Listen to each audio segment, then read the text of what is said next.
रायगड, महाराष्ट्रासह देश विदेशातील ताज्या बातम्या पाहण्यासाठी मॅक्स इंडिया लाईव्ह चॅनलला सबस्क्राईब करा आणि बेल आयकॉन दाबायला विसरू नका.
आणि स्पष्टपणे सांगतोय की गरीब माणसाला दाबण्याचं काम नेहमीच गरीब असतो, कमजोर असतो, त्या वर्गाला दाबण्याचं काम नेहमी झालेलं आहे.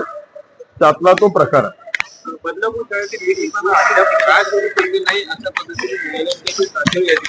काही नाही, भाजप आणि RSS चे चेले आहेत, त्यामुळं कारवाई करताना दिरंगाई होत आहे आणि ते लपवल्या जात आहेत. मला वाटतं की मला माहिती मिळते की ते घरीच बसून बिर्याणी खात नाही, ते आपटे वगैरे, पण व्हेज बिर्याणी खात असतील. असं कसं पकडू शकत? तो एन्काउंटर झाल्यानंतर तिकडे महाराष्ट्रामध्ये महिलांवरील अत्याचार थांबले काय? काल आपल्या चंद्रपूर जिल्ह्यात घटना घडली, रोज घडते आहे, रोज कुठे ना कुठे. बल्लारशात झाली, नागपुरात झाली, अशा घटना घडत आहेत. त्यामुळं आरोपी आणि आरोपीला सहकार्य करणाऱ्यावर कडक कारवाई व्हावी. पण ही लोक आपल्या माणसाला वाचवण्याचा प्रयत्न करतायत, सिद्ध झालेला. 2029 मध्ये भाजपची सत्ता येईल, 2024 मध्ये विधानसभेमध्ये लाटल्यास महायुतीची सत्ता येईल, असं अमित शहा काल बोलले. आता 29 मध्ये दिल्लीत सुद्धा ते नसणार. इथलं तर स्वप्न पाहणं दूरच आहे. कसे तरी कुबड्या घेऊन सत्तेत आहेत, तर पुढे राज्यामध्ये पुन्हा 10-15 वर्ष यांचा पत्ता दिसणार नाही. एवढी महाराष्ट्रातली जनता यांना वैतागली आहे. घोटाळ्यावर घोटाळे ही सरकार करत आहे. महाराष्ट्र विकण्याचं काम केलेलं आहे. कालच्या कॅबिनेटची नोट जर आपण पाहिली तर कॅबिनेटनी स्पष्टपणे सांगितलंय की राज्य दिवाळखोरीच्या मार्गावर. 2 लाख तुमच्या सप्लिमेंटरी मध्ये तरतूद नसताना 2 लाख कोटीची कामं मंजूर केली. आता 1,11,000 कोटीची कामं मंजूर. महाराष्ट्र विकलाय तुम्ही, महाराष्ट्राला बर्बाद केलाय, उद्ध्वस्त केलाय, कर्जबाजारी केलाय, महाराष्ट्राची अस्मिता गुजरातच्या चरणी घाण ठेवली. तुम्हाला लोक राज्यात गाडल्याशिवाय राहणार नाही.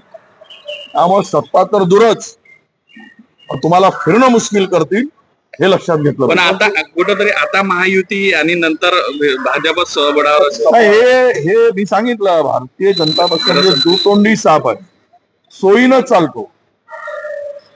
जिकडे भक्ष्य दिसतो तिकडे त्याचा तोंड वळतो, अशी या पक्षाची नीती आहे. त्यामुळं आता वापरून झालं की पुढचा कोणी नाही भेटलं की मग त्याला दाबून टाकायचं. तर स्वतः म्हणजे हे कोणाला पाण्यात बुडत असेल तर त्याला वाचवणार नाही, त्याच्या डोक्यावर पाय देऊन बाहेर पडतील, एवढे सूड लोक. आघाडीची बैठक झाली आहे, 2 दिवस मोठा फलबद्ध झालेला आहे.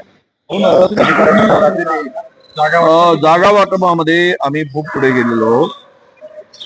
नवरात्रामध्ये काही जागांची घोषणा सर्व होणार नाही, परंतु बहुतांश अधिकाधिक जागेची घोषणा करण्याचं काम आम्ही करू.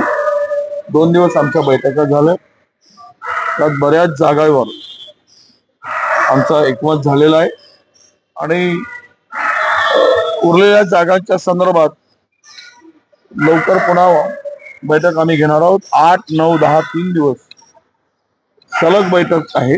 त्यामध्ये नवरात्रमध्ये हे सर्व विषय संपले दिसतील आणि मा दुर्गेचा, मा शारदेचा आशीर्वाद तो नक्कीच आमच्या पाठीमागे राहील. 38 जागांवर मैत्रीपूर्ण लढत होण्याची शक्यता अशी नाही, चर्चा 38 वगैरे हे कुठून शोध काढलाय मला माहित नाही. मैत्रीपूर्ण लढतीचा विषय नाही आणि सर्व जागावर आम्ही एकत्रपणे लढू. शिंदे समितीची बैठक बोलवण्यात नाही, ते आपला आता निवडणुकीच्या तोंडावर काल परवा एक GR काढला धनगर समाजाचा. आदिवासी समाज भेटायला गेल्यानंतर मुख्यमंत्री म्हणतात पर्सनल अगदी याच्यात मला ते नेते आदिवासीचे येऊन आम्हाला भेटून सांगितले की मुख्यमंत्र्यांनी काय म्हणावं, अरे धनगरांना आम्ही आरक्षण देऊ शकत नाही. मग काय काढलं तर निवडणुकीत असल्यामुळं तोंडावर असे काही गोष्टी कराव्या लागतात. आता तेच चाललंय शिंदे समितीमध्ये की त्यामध्ये आरक्षणामध्ये ज्या पद्धतीनं मुदतवाढ दिली जात आहे, आमचा निजामशाहीमधील नोंदीला विरोध नाही, पण मात्र तिकडे ओबीसीचं अहित होईल, नुकसान होईल अशा प्रकारची कुठली भूमिका सरकारने स्वीकारू नये. मराठा समाजाला आरक्षण देण्यासंदर्भातली सरकारची भूमिका त्यांनी स्पष्ट करावी. जरांगे पाटलांना लेखी स्वरूपामध्ये आरक्षण आपल्या स्वरूपामध्ये देऊन त्यांनी ज्यावेळेस ते आंदोलन मुंबईच्या दिशेने निघाला होता, नवी मुंबईच्या मध्ये आंदोलन समाप्त झाला, तो कुठल्या मुद्द्यावर झाला हे मुख्यमंत्री उपमुख्यमंत्र्यांनी स्पष्ट केलं पाहिजे. ते म्हणतात की विरोधी पक्षाची भूमिका काय. अरे आमच्या भूमिकेशी काय तुला देणं घेणं आहे, सत्तेच्या खुर्चीत तुम्ही बसताय,